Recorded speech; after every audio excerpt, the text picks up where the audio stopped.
Good morning ladies and gentleman. मेरा नाम जहूस फताशर है और मैं चर्च ऑफ लिविंग गॉड में एज अ बाइबल टीचर के तौर पे खिदमत कर रहा हूँ। और आप सब जानते हैं कि मैं वीडियो लॉग्स भी बना रहा हूँ। शायद आप पहली बार ये देख रहे हैं, आप दूसरे मेरे जो टॉपिक्स हैं उनको भी देख सकते हैं। खैर, आज का जो टॉपिक है वो है हिजड़े। अब काफ़ी लोग समझते हैं कि इनके हकूक़ देने चाहिए इनको, ये खुदा की मखलूक में से एक है, ये कुदरती तौर पर ऐसे पैदा होते हैं वगैरह वगैरह। मैं आपको बताता चलूं कि ये सब बातें झूठ है according to Christian world view. मुझे ये नहीं पता कि आप कौन से वर्ल्ड व्यू को मानते हैं, हो सकता है आप किसी और मज़हब के मानते हो या आप साइंस वगैरह के हो, लेकिन अगर आप साइंसी तौर पर भी रिसर्च करें, मैं अपनी वीडियो के नीचे लिंक्स दे रहा हूँ और अगर आपकी इंग्लिश अच्छी है तो आप वो वीडियोस देख सकते हैं, साथ में आर्टिकल्स पढ़ सकते हैं कि हिजड़े नेचुरली तौर पर पैदा नहीं होते, ऐसा कोई कॉन्सेप्ट नहीं है।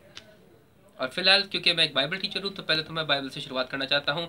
इसमें आपको बाइबल की तालीम दी जाएगी और साइंटिफिकली आप वो नीचे जो कमेंट सेक्शन है या जहाँ पर इन्फो सेक्शन है वहाँ पे आप चेक करके देख सकते हैं। नाउ, अक्सर औकात जब लोग हिजड़ों का हवाला देते हैं तो वो बाइबल में से प्रूफ करने की कोशिश करते हैं कि हिजड़े हैं।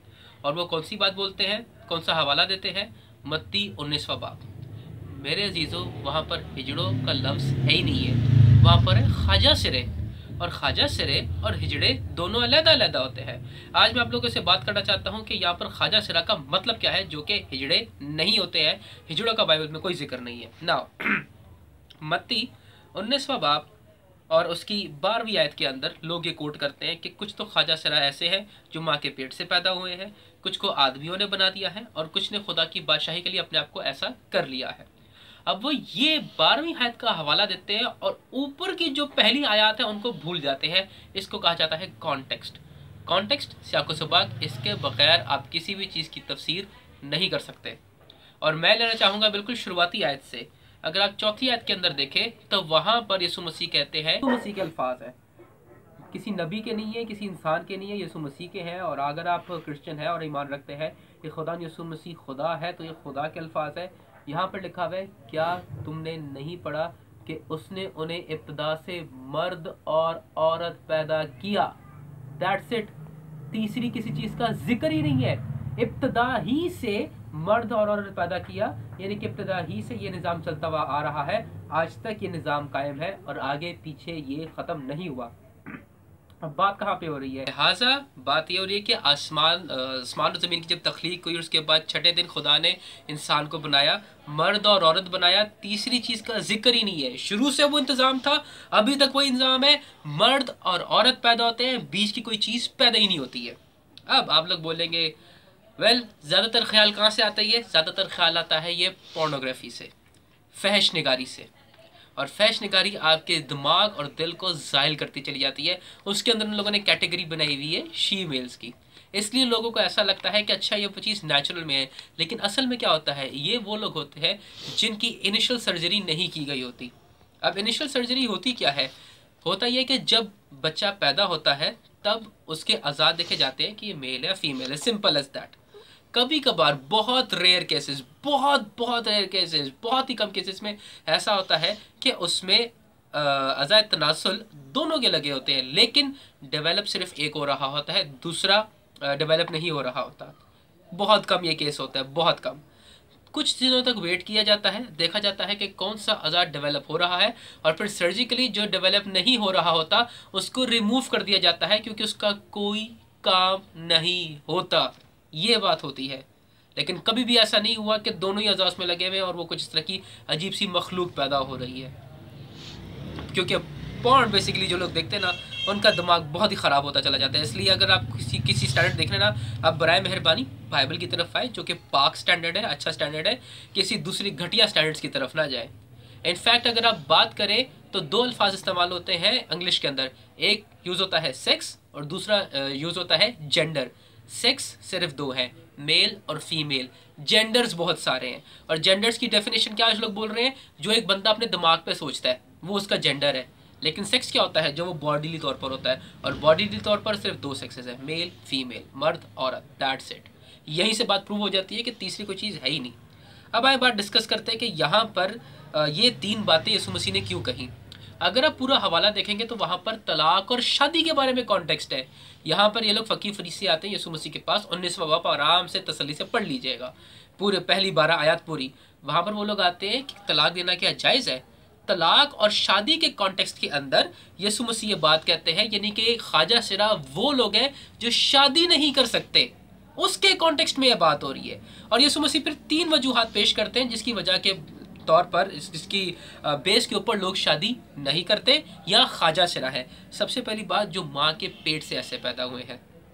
औरत में कोई अगर बच्चे पैदा नहीं कर सकती उसको बांझ कहते हैं, जो बांझ होते हैं। अब मर्दों में भी बांझ होते हैं, लेकिन मसला ये कि जो मर्द बच्चे पैदा नहीं कर सकता या जो बेसिकली एक औरत को मुतमईन नहीं कर सकता जिनसी तौर पर, उसको नामर्द बोला जाता है। एक्चुअली वो नामर्द नहीं है, वो मर्द ही है।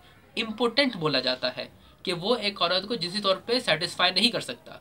अब जो लोग मेच्योर है वो मेरी बात समझ सकते हैं कि सेटिस्फाई से कहने का मेरा क्या मुराद है। औरत जो है किसी भी हाल में अगर वो बांझ भी है तो मर्द को सेटिस्फाई कर सकती है। मर्द अगर बांझ है तो उसके अंदर ये कुदरत भी नहीं होती, ये ताकत भी नहीं होती कि वो औरत को सेटिस्फाई कर सके, वो उसके साथ कोई जिनसी ताल्लुक कायम नहीं कर सकता। वो इम्पोर्टेंट है, माँ के पेट से ऐसा ही पैदा हुआ है। और ये ऐसा हो सकता है, बिल्कुल हो सकता है, लेकिन इसका मतलब ये नहीं कि उसमें अज़ा दो लगे हुए थे, कुछ और बात थी। बस बात यह अज़ा वगैरह सब कुछ उसका है, बस बात यह है कि वो औरत को जिनसी तौर पर मुतमईन नहीं कर सकता, उसके अंदर ये ख्वाहिश ही नहीं है। ज़ाहिर सी बात है, उसकी बॉडी इस काबिल ही नहीं है, ख्वाहिश कहाँ से होगी। इसलिए यीशु मसीह कहते हैं ऐसे खोजे भी हैं जो माँ के पेट से पैदा हुए हैं वो मर्द ही, मर्दों वाली सारी बात है, उनकी बॉडी स्ट्रक्चर, आवाज़, जहानत, सब कुछ। जो खदड़े आप देखते हैं उसकी तरह वो हरकतें कुछ भी नहीं करते हैं, ये दिमाग का ज़ाइल होना है। लेकिन बात क्या है कि वह औरत को जिनसी तौर पर मुतमईन नहीं कर सकते। उसके बाद दूसरी तरह की कैटेगरी वो बोलते हैं जो आदमियों ने बना दिए हैं। आदमियों ने कैसे खोजे? अब आप खुद सोचें, ज़रा इस बात पे गौर करें कि अगर ये नेचुरल पैदा होते हैं तो फिर आदमियों ने कैसे बना दिए? बात यह कि नेचुरल पैदा नहीं होते। नेचुरली एक बंदा या तो मर्दी पैदा होता है या औरत पैदा होती है, यही बात है। बस मर्द अगर जिनसी तौर पे एक औरत को मुतमईन नहीं कर सकता तो उसको ख्वाजा सिरा बोला जाता है। इस तरह के नहीं होते जो मेकअप करके औरतों की तरह कपड़े पहनते हैं, इस तरह के नहीं होते ख्वाजा सिरा। ये मैं क्या बोलूँ, ये स्टुपिडिटी है बेसिकली इनके तौर पर। और मीडिया में आजकल इनको बहुत ज़्यादा उरूज दिया जा रहा है, बहुत ज़्यादा इनके हकूक़ के बारे में बात की जा रही है। हकूक़ इनके वही हैं जो मर्दों की हैं, ये ज़्यादा हकूक़ चाह रहे हैं, ये जहानत ख़राब करना चाह रहे हैं। खैर आगे हम लोग चलते हैं। इंसान के कौन से बना देते हैं, इसको बोला जाता है कैस्ट्रेशन। के मर्दों के जो अज़ाए वो है बच्चे पैदा करने वाले जो अज़ा है उनको काट दिया जाता है। ये आपको हवाला मिलेगा दानिएल उसका पहला बाब उसकी तीसरी और चौथी आयत। अगर आप तीसरी आयत के अंदर पढ़ेंगे तो आपको पता चलेगा कि ख्वाजा सिरा के सरदार के लिए वहाँ पर लड़के मुकर्रर किए जाते हैं ताकि वो बादशाह के लिए तैयार करे। अब ख्वाजा सिरा के सरदार को, अब ख्वाजा सिरा के सरदार को लड़के क्यों दिए जा रहे हैं? ताकि ख्वाजा सिरा का सरदार उन्हें भी ख्वाजा सिरा बना दे, जिसके अंदर दानिएल और उसके 3 दोस्त भी थे। जी, दानिएल को ख्वाजा सिरा बना दिया गया था, नेचुरली तौर पे वो नहीं था, बना दिया गया था। और ये प्रूफ कहाँ से मिलता है? जैसे ही आप चौथी आयत पढ़ेंगे वहाँ पर उनकी खसूसियात लिखी हुई है कि ये लड़के, ये मर्द, ये लोग बेऐब होने चाहिए। बेऐब का मतलब है जिस्मानी तौर पर भी और इखलाकी तौर पर भी। जिस्मानी तौर पे उनमें कोई डिफेक्ट नहीं है, वो मर्द है। इखलाकी तौर पर भी कोई डिफेक्ट नहीं है, वो उन्होंने अपनी ज़िंदगी को पाक रखा हुआ है। लेकिन क्योंकि वो बादशाह के लिए जा रहे हैं, इनको ख्वाजा सिरा बना दिया जाए ताकि ये लोग शादी ना कर सकें और पूरे तौर पर डेडिकेशन बादशाह के लिए हो जाए। तभी अब दानियल के बारे में ये देखेंगे कि उसने शादी नहीं की, ना उसकी बीवी थी ना उसके बच्चे थे। ये बात हुई थी। तो ख्वाजा सिरा एक जो औरत को मुतमईन नहीं कर सकता, होता वो मर्द ही है, लेकिन उसके अंदर ये कुदरत नहीं होती कि वो औरत को मुतमईन कर सके। ये मेडिकली बात है, इसमें ये बात नहीं है कि वो इस तरह की हरकतें करते हैं खदड़ों की तरह। दूसरा, मर्द जिसको बना देते हैं, यानी कि इंसान जिसको बना देते हैं, कैस्ट्रेशन, ये मर्द बना देते हैं जिसके अज़ा काट देते हैं। इसी के बारे में आपको ये साया 56 और चौथी आयत में मिलेगा, क्योंकि वहाँ पर खुदा बोलता है अजनबियों को भी मैं अपने दरबार में शामिल कर लूँगा, क्योंकि खुदा कहता है कि मेरी हैकल के अंदर कोई भी नापाक चीज़ या ऐबदार चीज़ ना आए। अब ये तो की बात कर रहा है जिनको मर्दों ने बना दिया था, जिनको इंसानों ने बना दिया था। कभी भी इंसान नेचुरली तौर पर इस तरह से पैदा नहीं होता, लिहाजा इस बात को समझे। एक जो माँ के पेट से पैदा होते हैं, औरत बांझ पैदा होती है, वो बच्चे पैदा नहीं कर सकती, लेकिन वो मर्द को मुतमईन कर सकती है। मर्द जब बांझ पैदा होता है तो वो औरत को मुतमईन भी नहीं कर सकता। तो बात ये है, इसलिए इसको ख्वाजा सिरा बोला जाता है, इसलिए वो शादी नहीं कर सकता। शादी के कॉन्टेक्स्ट में बात हो रही है। दूसरा, जिनको आदमी बना देते हैं ताकि वो आदमियों की खिदमत करें, जैसे कि दानियल नबी को बना दिया गया था, वैसा पैदा नहीं हुआ था, ना ये वो मेकअप करके जो लिपस्टिक लगा के इस तरह से हाजिर होता था। मर्दों ने, इंसानों ने उसके अज़ा काट दिए थे ताकि वो बादशाह के लिए खिदमत करें। था वो मर्दी, बेऐब मर्द, जिस्मानी तौर पर भी, अखलाकी तौर पर भी। और तीसरे, जिन्होंने अपने आप को आसमान की बादशाही के लिए बना लिया है, जैसे कि पौलुस रसूल। और इसका हवाले में सब आपको दे रहा हूँ, बराए मेहरबानी स्टडी कीजिएगा।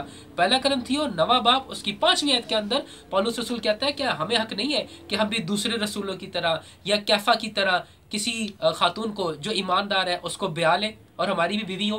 बिल्कुल हक है, लेकिन हमने अपने आप को खुदा के लिए सर्व किया हुआ है, इसलिए वो शादी नहीं कर रहा।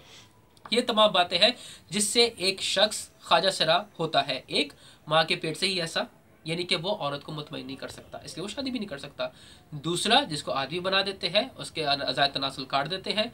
तीसरा, जो अपने आप को खुद कर लेता है खुदा की बादशाही के लिए। और ये सारा कॉन्टेक्स्ट किसमें, शादी में है। खदड़े हिजड़े वगैरह ये कोई चीज़ नहीं होती। और आजकल मीडिया के अंदर इनको बुलाया जा रहा है, इन्हें हकूक़ दिए जाए, इन्हें ऐसा किया जाए, इन्हें वैसा किया जाए, इनके साथ ज़्यादती हो रही है, ये लोग खुद अपने साथ ज़्यादती कर रहे हैं और ये खुदा की मखलूक के खिलाफ जा रहे हैं। और क्यों हमारे एंकर्स ऐसा कर रहे हैं, क्यों हमारा मीडिया ऐसा कर रहा है? क्योंकि उनको इल्म नहीं है, ला इल्मी की वजह से। और अगर इंग्लिश में अगर बोला जाए तो इंग्लिश में खदड़ों को क्या बोलते हैं? पूरी दुनिया में आप सर्च कर ले, गूगल पे सर्च कर ले, इसको बोला जाता है ट्रांसजेंडर। ट्रांस यानी कि ट्रांसफर, और जेंडर, जिन्होंने अपना जेंडर चेंज कर लिया है, अपना जेंडर चेंज कर लिया है, ट्रांसफर कर लिया है, ये इसका मतलब है। नाम से ही पता चल रहा है कि ये लोग अपने आप को खुद ट्रांसफर कर रहे हैं। और मैं आपको एक बात बताऊं, ये हमारे मुआशरे के लिए बहुत ही ख़तरनाक बात है। बराए मेहरबानी बाइबल पढ़ें, रिसर्च करें, इन तमाम चीज़ों को जानें ताकि आप इन तमाम चीज़ों से पाक रह सकें। बहुत बड़ा झूठ है जिसने हमारे मुआशरे के अंदर जगह बना ली है और लोग इसको मानते चले जा रहे हैं। और बातचीत के लिए आप कमेंट कर सकते हैं, मेरा कॉन्टैक्ट नंबर ले सकते हैं, हम लोग साथ में मिलकर बैठ के बात कर सकते हैं। सो आई थिंक सो काफ़ी वीडियो लंबी हो गई है, इसको ज़रूर शेयर करें, ये नॉलेज फैलाएँ और बुरी तालीमात से पाक रहें। खुदा यीशु मसीह के नाम में आप सब पर बरकत हो, आमीन।